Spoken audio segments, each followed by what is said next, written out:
Alright, now we're going to have to start our Torino header video series part 3. Thought it was all going to be done in one video, but the same lesson to be learned that we learned over and over again. Nothing is as easy as you think it's going to be. So, but the good news is we have got the 3 header pipes that were giving me a problem with the gasket seating. We have got them to where they will fit and bolt on. I got to take this back off and finish welding up what I changed.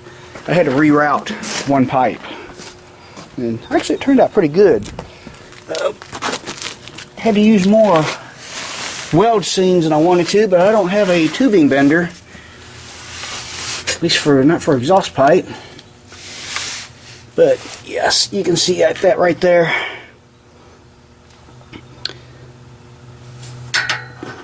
Let me try to concentrate here on what I'm doing.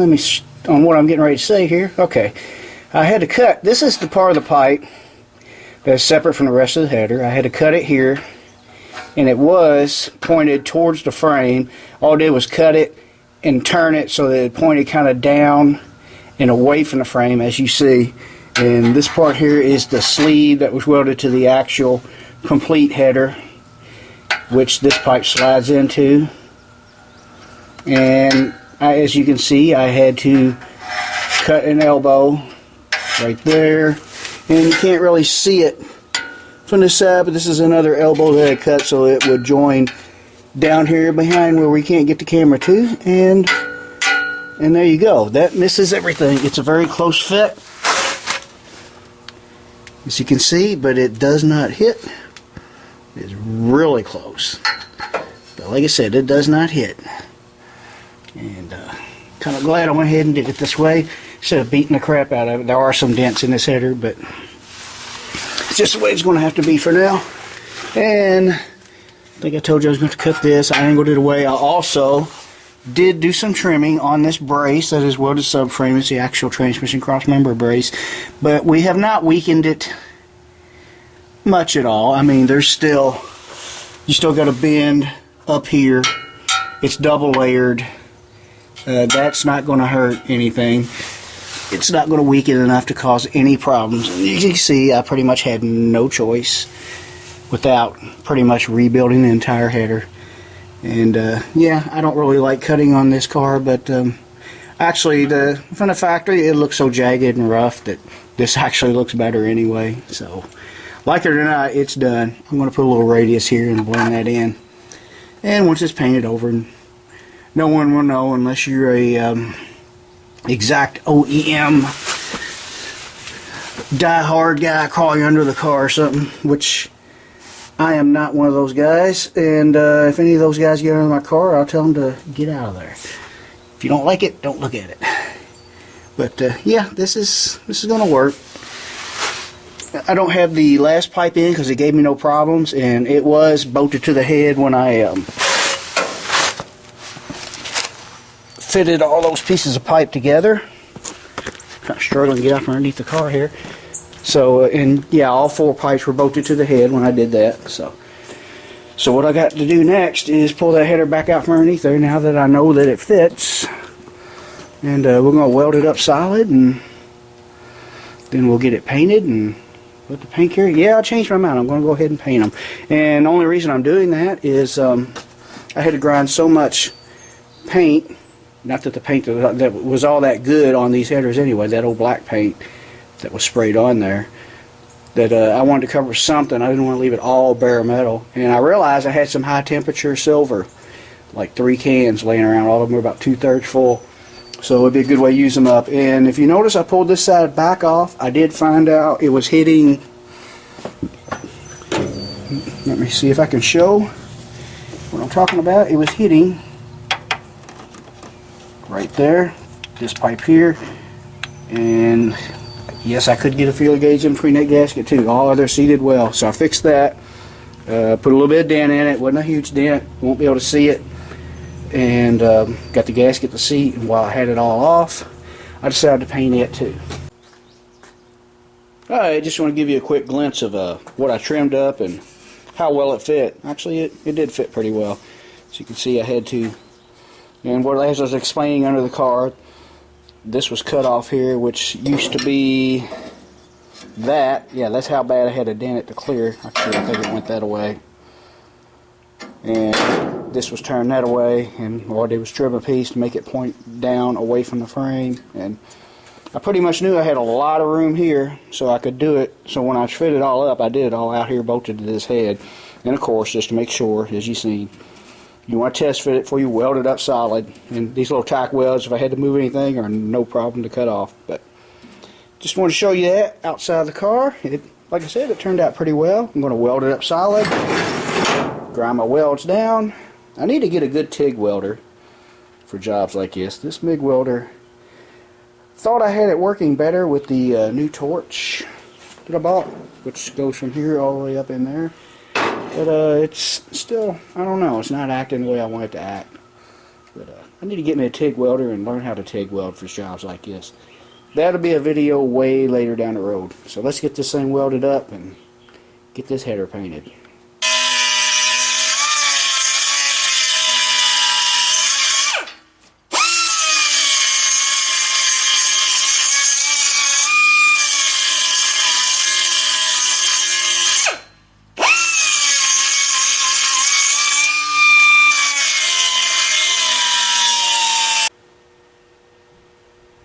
Okay, it's now Sunday morning, and pretty much everything except the plug wires are hooked up. I got to tighten up this one spark plug. I took it out. Was going to run up and get spark plugs, but I was out to about 11 last night finishing up some things. I had to redo some of the exhaust in front of the muffler. Some of my 3-inch aluminized mandrel bent pipe that I bought from J.C. Whitney 10 years ago was starting to show some rust holes, and of course I need to order some more pipe to fix it right, but I just kind of patched it up, cut some pieces out of some existing pipe I had on the shelf and patched it up so it won't sound so nasty. Hopefully it won't. Pretty much the only thing left is to hook up the plug wires. I got them all off here. Coil wire first.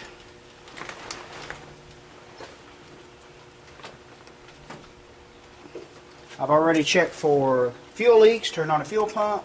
My battery's only at 78% right now. I'm charging it as we speak.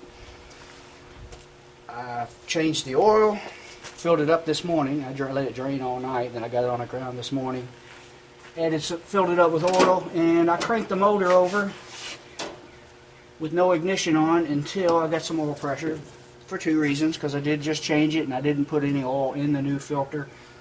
And it has been sitting for 2 years. Now, the firing order on a 71 429 is 15426378. If my memory serves me correctly, I had the number 1 plug wire hooked to the number 1 terminal on the cap.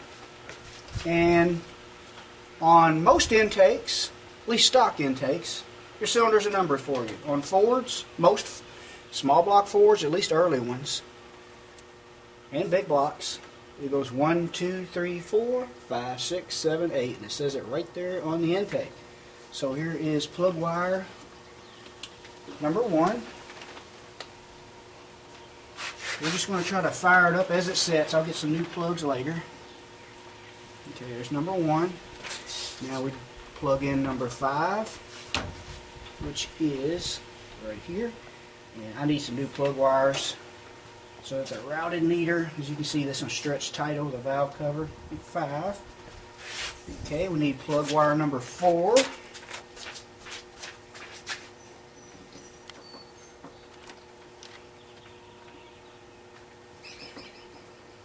Here is number 2, which goes right here. Yeah, there's a lot of things I need to clean up on this car. Not only is it dirty and dusty, been sitting for a while, had some leaks, which I did fix some of them. Okay, that was number 2, but we're going to be doing a lot of little things to clean this car back up. 6.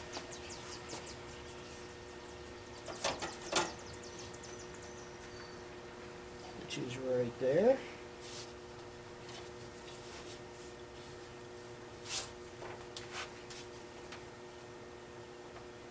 6. And I need... Okay, I kind of lost track here. Here's number 6. This should be number 3, which is the only one left on this side.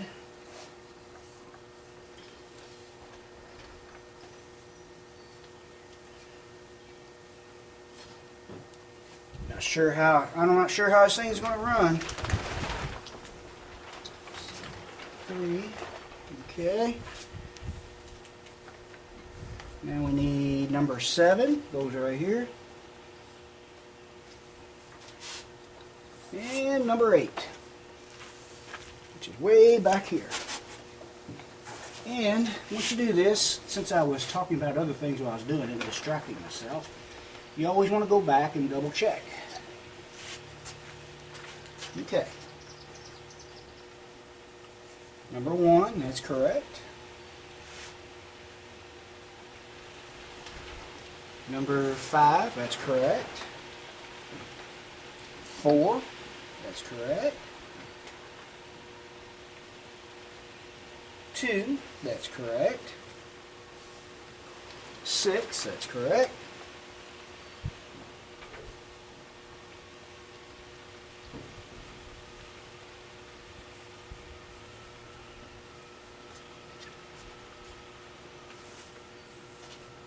3 is correct.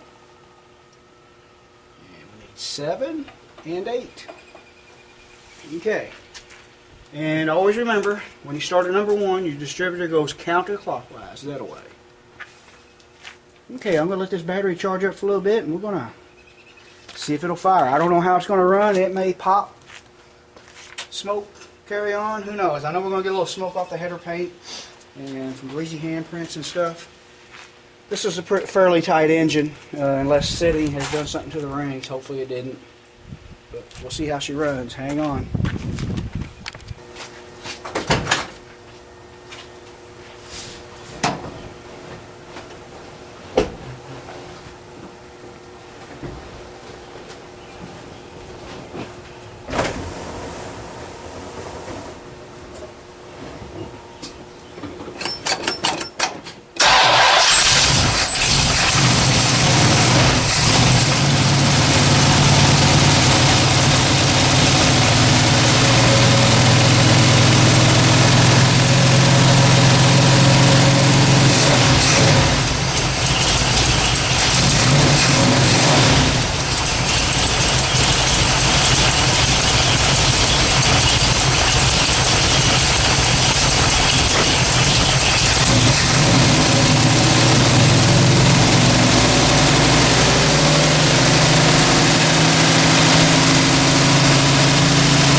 Okay, as I said when I started the power stroke, I swear that was not a fake old start.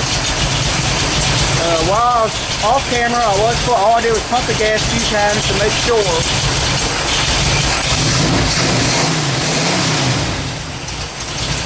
I was getting fuel up in there. I had a fuel pump on it, got an electric fuel pump on it, but it used to never start that easy, I swear. Even while it was being used, driven every once in a while. But we don't want to idle right now. It's a little cold. Understandable. I'm sure a carburetor needs a kit in it, so once it warms up, it will go ahead and idle. But you can hear a little bit of cam in it, but it's cold right now. It doesn't load that much when it's warm. A lot of smoke. I guess a lot of it's coming from the lubricant I use so that the header pipes will slide together easy, but it's already clearing out. I'm gonna go ahead and turn the fan on in the garage and get some of the smoke out of here.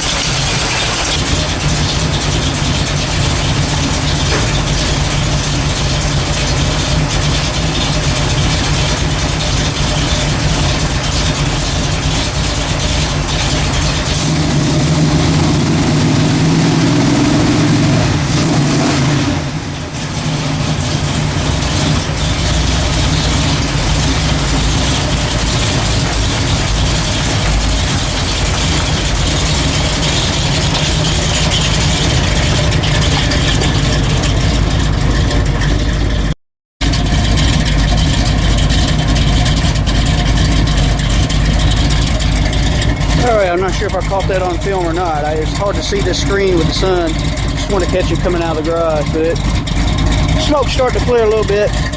Show you what come out of the exhaust, just to show you how long it's been setting. Ooh, it's smoky in here. Got a lot of gas smoke. The carburetor's running rich. Need to rebuild it, but yeah, see all that rust there and there? That's what came out of the exhaust.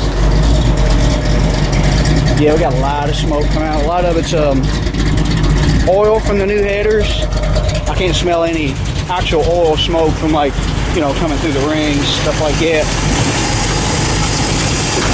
Mostly just header paint, new pipes, oil in the pipes, stuff like that. Now, I do hear one exhaust leak, so I was really hoping.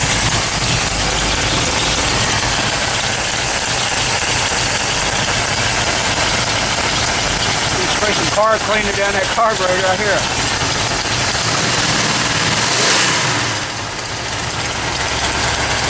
Hearing a funny noise where the carburetor's kind of full of air, probably air horn full of dirt. But it started pretty darn good for something. It sat that long. Yeah, most of the smoke's coming from the lubricant on the pipe. Paint's bubbling up. I didn't think that cheap header paint would hold up very well. But we used it up. But I hear a significant header leak. It's going to be hard to find. I think it's coming from this side. So I'm just glad to see it running. We can take care of the rest later. But that's the less header leaks than it used to have. Actually, those old headers that were on it, they never did seal up at the gaskets very well because of what we found this time around. Just a little walk around of the car. It's dirty, needs cleaned up. And you don't know how bad I would like to spend the rest of the day just cleaning on this car and tinkering with it. But today is Mother's Day, and about all I'm going to be able to do is pull it back in the garage for today. We're going to have to go over there and do some things, but give you a quick look at the interior of the car. I don't think I've ever gotten to show you that, but I restored this car back in the 90s. I'm not going to tell you it was a professional restoration. The car looks okay, but I was young when I did it. It was my first restoration job, and there's a lot of things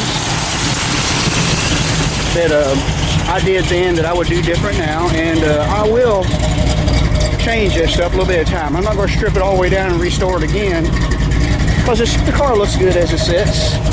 Everything works, pretty much everything. Got a scratch right there. I may repaint this one day. That was, I was storing it in my car trailer so I could work on the 64 back when I was racing, and I got too close to the wire that pulls your fold-out door up, and yeah, it ticked me off, but what can you do? Got a few little chips here and there, but this car was painted back in the 90s.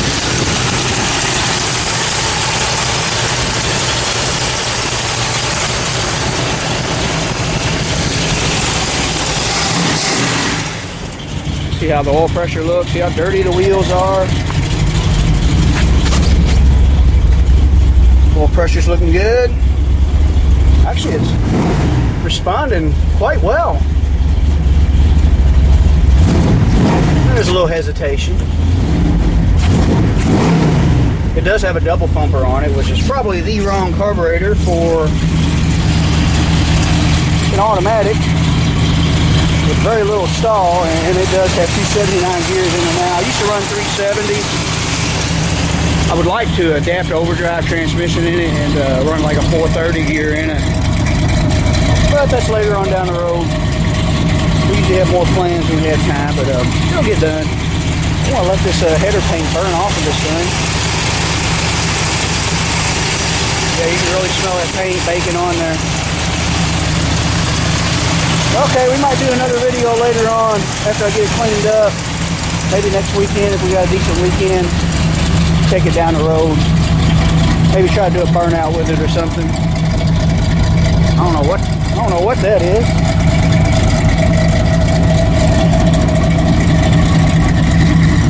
there it is. Thanks for watching. Thanks for subscribing. Hope you enjoyed this video.